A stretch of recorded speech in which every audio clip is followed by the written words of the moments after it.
Anyong Chingus! Iikot tayo ngayon sa South para ma-road test ulit ang aming baby Mitzi. Ang una naming pupuntahan ay ang J Castles. Ito ang newest attraction dito sa May Tanawan, Batangas. Yes, dadaan lang po kami. At hindi po kami papasok sa loob. Hindi naman kayo maliligaw kasi bukod sa Wazeable, tapat lamang ito ng The Vineyard Tanawan. Ang entrance fee po dito ay 1,500 per head. Sobrang lapit lang din po nito sa Taal.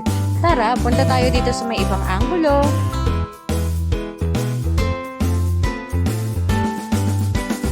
Ito po yung ibang side ng J Castles. Meron pa talagang mga under construction na parts. And ayan po yung mismong Taal Lake. O Jiva, sobrang lapit.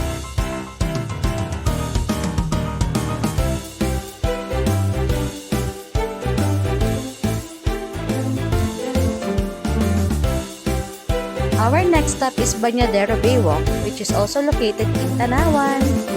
Matinding focus at pasensya po ang kailangan nyo dito kasi makipot ang daan. Saktuhang pang isang sasakyan lang po ang kasya dito. Pero pagkatapos naman po nito, paglabas ninyo, maluwag na ang kalsada. Medyo pababa at paahon po ang mga kalsada dito.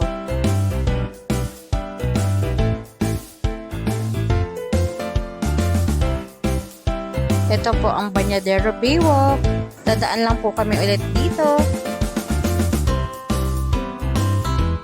So, bukod po sa napakagandang view, meron din po ditong mga kainan. We'll share them to you kapag bumalik kami dito. Next stop ay Tagaytay City. Galing pong Santo Tomas, napakarami pong daan papunta ng Tagaytay sa amin. Pero ang daan namin ngayon ay Palaurel, tapos tatagos po kami ng Jokna Highway.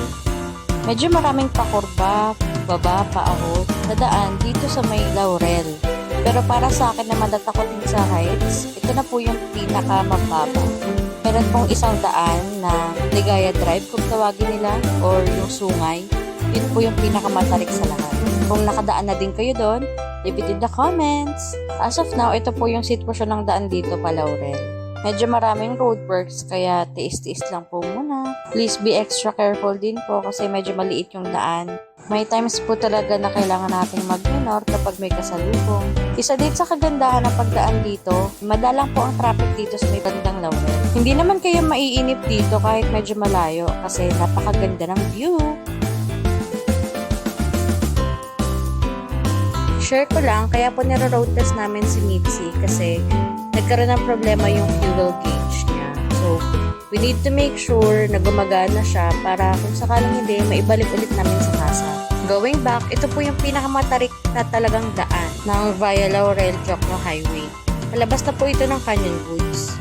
Dito po, diretsuhan lang yung taas-baba niya, yung tarik niya. Unlike kapag nakadaan na po kayo dun sa may Ligaya Drive or dun sa Sungay, talagang twist and turn, sharp curve po talaga doon.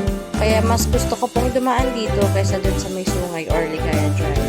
Diba, ang dami ko na pong naikwento sa inyo, ang dami ko nang nasabi, pero paahon pa din po ito. O Jiva, hindi pa rin tapos yung paahon.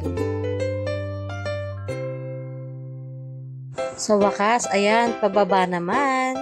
Ayun, konting pababa lang po ito. And then, dire-diretso na po ito, papunta ng Canyon Woods. Ayun, nakalabas na kami. Pang ilang araw na po namin hindi nagpapagas. Sa ngayon po kasi hulaan gaming kami sa aming fuel gauge. Hindi po kasi siya bumababa.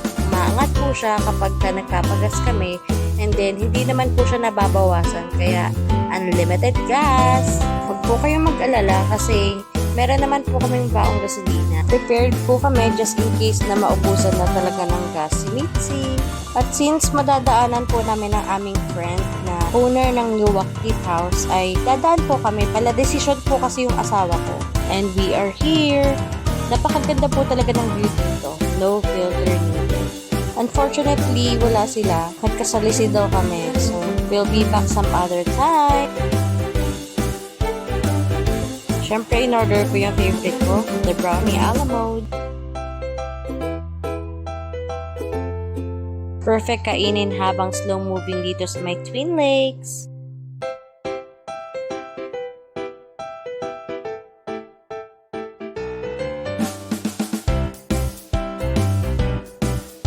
Ayun, nag-side trip din kami sa aming favorite na spot here in Tagaytay, ang Papa Coffee.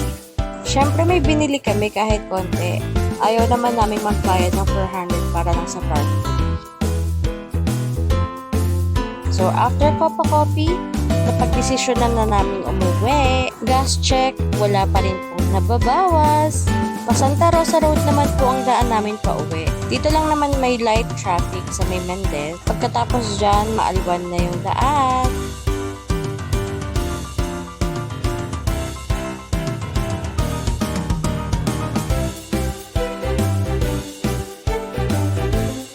May konting build up ulit sa may roundabout ng Tagaytay City.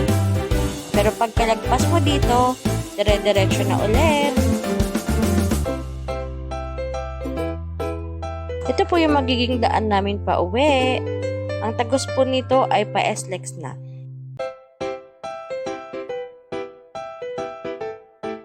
O Jiva, napakaganda, napakagaang bumiyahe kapag weekday. Ilang minutes lang yung tinahak namin papunta ng Greenfield, and then paglabas nito ay SLEX na. Diba walang ka-traffic, halos walang sasakyan. Ito po yung literal na loop, South Loop, charot. Pero kidding aside, nag-umpisa po kasi kami na umalis ng mga around 1. Then dire-diretso po yung biyahe namin nun. Siguro nag-stop lang kami para mag-CR. Nag-stop din pala kami nun, nagkuha ako ng video sa J. Castles. And yung side trip namin sa Nuwak Cafe and then sa Copa-Coffee. Eto, nasa may Santo Tomas na po kami. At meron pa rin po kaming gas. Sana po talaga, unlimited gas na talaga. Mukhang another road test day is waiting. Mukhang lilibot-libot na naman kami bukas para lang madrain tong si Mitzi. Samahan niyo po ulit kami sa aming lamierda. Stay safe po sa ating lahat. Aniyon!